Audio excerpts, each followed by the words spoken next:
جی السلام علیکم ورحمۃ اللہ وبرکاتہ۔ میری پیاری بہنا، it is such a basic question. اللہ کرے کہ آپ کی کنفیوژن دور ہو جائے۔ میں آپ سے اس بارے میں ایک سوال کروں گی کہ اگر میں آپ کے بچوں کے بارے میں کہوں کہ آپ نے اپنے بچوں کو جو ہے نا اسکول میں نہیں ڈالنا، تو آپ پوچھیں گی کیوں؟ میں آپ سے کہوں گی دیکھیں، کیونکہ ادھر امتحان ہوگا، وہاں پر ٹیسٹ ہوگا، ایگزام ہوگا، تو آپ جو ہے نا نہ ڈالیں۔ تو آپ کہیں گی تو ٹھیک ہے، ظاہر ہے علم حاصل کرنے کے لیے، اگلی کلاس میں جانے کے لیے امتحان ہونا تو ضروری ہے۔ امتحان ہوگا تو اس کو پتہ چلے گا کہ یہ کتنا جانتا ہے، تو اگر امتحان ہی نہیں ہوگا تو اس کو پتہ کیسے چلے گا؟ پھر آپ اپنے بچے کو، چاہے وہ بیمار ہو، چاہے باہر بارش، طوفان، گرمی، کچھ بھی ہو، آپ اپنے بچے کو تیار کر کے اسکول بھیجتی ہیں اور آپ کو پتہ اس کا ایگزام ہوگا، ہے نا؟ ایسی بات ہے نا؟ تو بالکل اسی طرح میری بہن، اللہ سبحانہ و تعالیٰ کے پاس بھی ہوتا ہے کہ آپ آلریڈی امتحان کے بیچ میں ہیں میری بہن، اور آپ کو کون سا امتحان چاہیے؟ You are already giving test, you are already in exam. یہ جو آپ بندے کی شادی ہوتی ہے، گھر والے ہوتے ہیں، سسرال والے ہوتے ہیں، بچے ہوتے ہیں، ہسبینڈ ہوتا ہے، بہن بھائی ہوتے ہیں، یہ سب ہمارے امتحان ہیں۔ اور اللہ سبحانہ و تعالیٰ، دیکھیں جیسے آپ اپنے بچے کو پہلی گریڈ میں ڈالتے ہیں نا، تو اس سے وہ 10th گریڈ کے کویشچن نہیں پوچھتے کہ بچہ ڈر جائے اور کہے نو میں نے اسکول آنا ہی نہیں ہے، نہیں، وہ اس سے گریڈ 1 کے ہی کویشچن پوچھیں گے،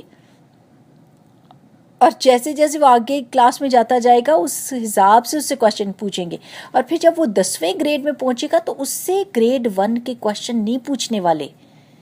بالکل میری بہن ایسے ہی ہوتا ہے کہ جو دین میں اللہ کی قربت میں ترقی کرتا ہے اور وہ 10 سیڑھیاں چڑھ چکا ہے، تو اس سے پہلے گریڈ کے بیسک کویشچنز نہیں پوچھے جائیں گے، اس کے کویشچنز ٹف ہوں گے۔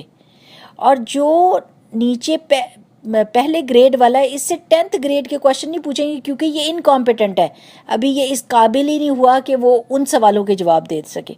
تو اگر آپ کی ہمت ایسی نہیں ہے کہ آپ کو ابراہیم علیہ السلام والے کویشچن دیے جائیں، تو اللہ نہیں دے گا، اللہ کو پتہ ہے۔ اللہ تعالیٰ نے قرآن پاک میں فرمایا لا یکلف اللہ نفسا الا وسعها، اللہ کسی جان پر وہ مصیبت ڈالتا ہی نہیں جو وہ سہ نہ سکے۔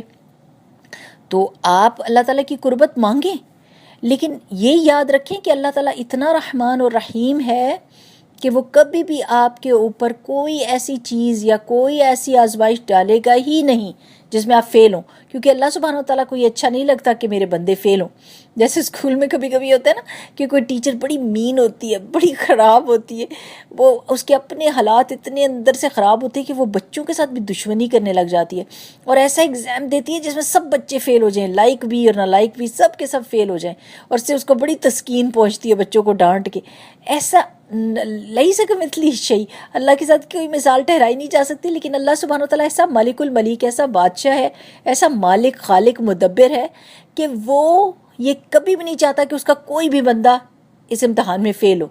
اسی لیے اللہ تعالیٰ نے اپنے پیغمبر بھیجے، کتابیں بھیجیں، اپنے ولی بھیجے، ایسے اچھے اچھے لوگ ہیں کہ جن کو دیکھ کر آپ کہتے ہو واہ، اگر یہ اتنے بڑے امتحان میں سے پاس ہو سکتے ہیں تو ہم بھی پاس ہو سکتے ہیں، ہمارے پاس تو ایسی کوئی مصیبت ہے ہی نہیں، کوئی آزمائش آئی نہیں، ہے نا؟ کہ ایسے کہ حضرت عبد القادر جیلانی رحمۃ اللہ علیہ کے بارے میں آتا ہے کہ ان کو آ کے وہ بزنس کرتے تھے کپڑے کا، تو کسی نے آ کے کہا، وہ باتیں کر رہے تھے، آپ کی شپ ڈوب گئی، تو کہتے الحمدللہ علی کل حال، اور اپنا کام کرنے شروع کر دیے۔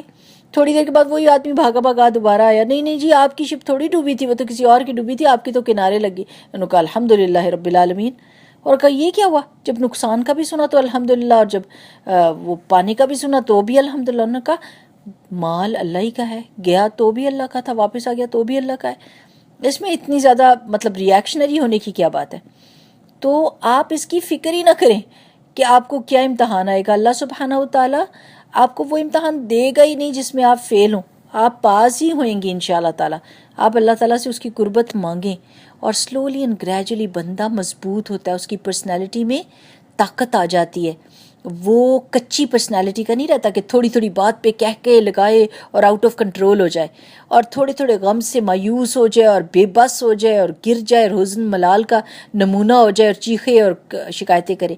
یہ کچی پرسنالٹی اللہ سبحانہ و تعالیٰ جیسے جیسے آپ کو چھوٹے چھوٹے امتحانوں میں سے گزارتے ہیں تو انسان ان میں اور اسٹرانگ ہوتا جاتا ہے اور اس کھڑا ہوتا جاتا ہے. دیکھیے محمد رسول اللہ صلی اللہ علیہ وسلم کو اللہ تعالیٰ نے یتیم پیدا کیا، اور پھر ویسے ہی جیسے پیدا ہوئے تو ماں کی گود سے چھین کے کسی اور عورت کی گود میں چلے گئے، اور وہ اتنی سخت جان ان کی زندگی تھی بدوؤں کی. حضرت حلیمہ سعدیہ جہاں پر رہتی تھی وہاں سردی گرمی کوئی مشکل حالات تھے، کھانا پینا پورا نہیں، اور کوئی سہولتیں نہیں، کوئی پیمپرنگ نہیں. اللہ تعالیٰ نے کیوں ان کو اپنے سب سے محبوب ہستی کو کیوں اتنے اس میں سے گزارا؟ کیونکہ بڑا ہو کر انہوں نے کام بہت بڑا کرنا تھا نا. تو کبھی آپ دیکھیں آپ اپنے بچوں کو کیسے سخت جان بناتی ہیں، کیسے بناتی ہیں. آپ ان کو روزہ رکھواتی ہیں، آپ جب وہ بیمار ہوتے ہیں تو آپ ان کو کم کھانا دیتی ہیں. آپ کو پتہ ہے کہ اس کو کھانا زیادہ دیا یا چاکلیٹ دی تو یہ بیمار ہو جائے گا. آپ کوئی پیمپرنگ نہیں کرتی، کوئی اس کو سہولت نہیں دیتی، اس کو ٹائٹ رکھتی ہیں، اس کو پیسے کم دیتی ہیں تاکہ اس کو پیسے کی اہمیت کا پتہ چلے. اس کو بہت زیادہ تعریف نہیں کرتی تاکہ وہ کہیں مطلب عادی نہ ہو جائے تعریف کا. تو آپ ہر جگہ پہ لگام کو کھینچ کے رکھتی ہیں نا. کیوں؟ کیونکہ آپ نے اس کو اور اچھا اور بہتر بنانا ہوتا ہے نا. بالکل اسی طرح اللہ سبحانہ و تعالیٰ بھی کرتے ہیں کہ اللہ تعالیٰ بندے کو اور اعلیٰ اور اعلیٰ اور اعلیٰ بناتے جاتے ہیں. پھر ایک وقت ایسا آ جاتا ہے کہ آپ لوگوں کے لیے رول ماڈل بن جاتے ہیں، اور لوگ آپ کو دیکھتے ہیں اور سبق حاصل کرتے ہیں اور آپ سے چیزیں سیکھتے ہیں. اس سے پہلے کہ آپ کے منہ سے کوئی بات نکلے وہ آپ کی پرسنالٹی سے امپریس ہو جاتے ہیں. تو میری بہن اس میں بالکل کوئی ڈرنے کی بات نہیں، اور نہ یہ سوچیں کہ آپ کبھی فیل ہوں گی. الحمدللہ اللہ سبحانہ و تعالیٰ اگر مومن کوئی اس کے اوپر امتحان اور مصیبت آتی ہے اور وہ صبر کرتا ہے، اور اگر غلطی سے بے صبری کرتا ہے اور پھر توبہ استغفار کرتا ہے، ہر حال میں اس کی عیش ہی عیش ہے. دنیا میں اس کی عیش ہی عیش ہے، کیونکہ استغفار اللہ تعالیٰ کو اتنی زیادہ پسند ہے اور شکر بھی اتنا ہی پسند ہے. سو ڈونٹ یو وری. اگر خدا نہ خواستہ فیل بھی ہو گئے کسی ٹیسٹ میں تو کوئی بات نہیں، استغفار کا دروازہ تو کھلا ہوا ہے نا. اور فیل ہوں گے ہی کیوں جب اللہ تعالیٰ ایسا امتحان ہی نہیں دے گا جو اس کو پتہ کہ ہم اس میں پاس نہیں ہو سکتے. ٹھیک ہے. ابھی ایک خاتون تھی یہاں پر، میں نے آپ کو پہلے بھی بتایا، ڈونٹ نو آپ کس گروپ میں ہو، ہمیشہ ضرور بتا دیا کریں اپنا نام اور اپنا گروپ. ان کا 25 ایئرس کا جوان اچھا سلجھا ہوا بچہ ایکسیڈنٹ میں فوت ہو گیا. اور جیسے ہی لوگ ان کے پاس افسوس کرنے کے لیے گئے تو انہوں نے درس دیا، وہ قرآن پڑھاتی ہیں. انہوں نے کہا الحمدللہ یہ میرا بچہ گیا ہے، اللہ تعالیٰ نے 25 سال مجھے دیے کہ میں اس کے ساتھ انجوائے کروں، میں اس کے ساتھ کھیلوں.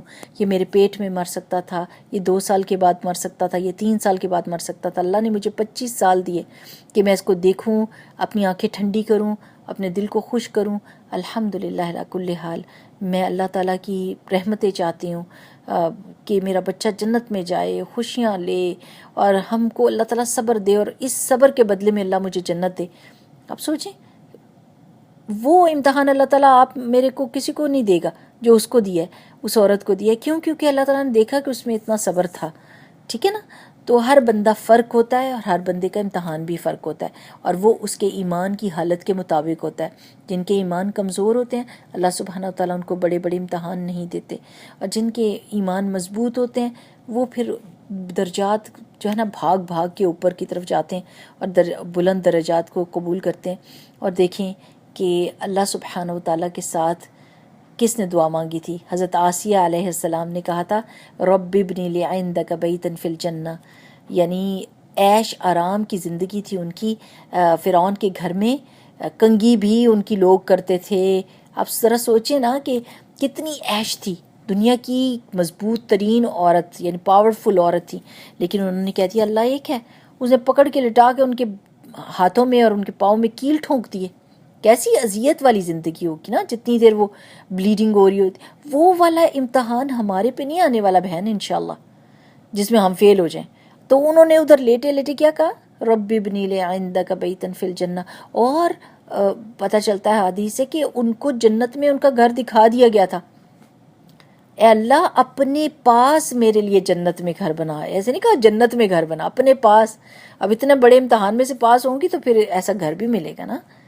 جیسے کوئی عام بندہ ہوتا ہے جس نے میکینک بننا ہوتا ہے، وہ تھوڑے سے امتحانوں کے بعد میکینک بن جاتا ہے اور چھوٹے چھوٹے اس کے امتحان ہوتے ہیں. لیکن جس نے ڈاکٹر سرجن بننا ہوتا ہے وہ تو راتوں کو جاگ جاگ کے امتحان دیتے ہیں اور بڑی بڑی کتابیں پڑھ کر امتحان دیتے ہیں اور بیماری ہاری میں بھی امتحان دیتے ہیں. پھر جا کے ان کی شان کیا نرالی ہوتی ہے کہ لوگ ان کو سلوٹ مارتے ہیں نا.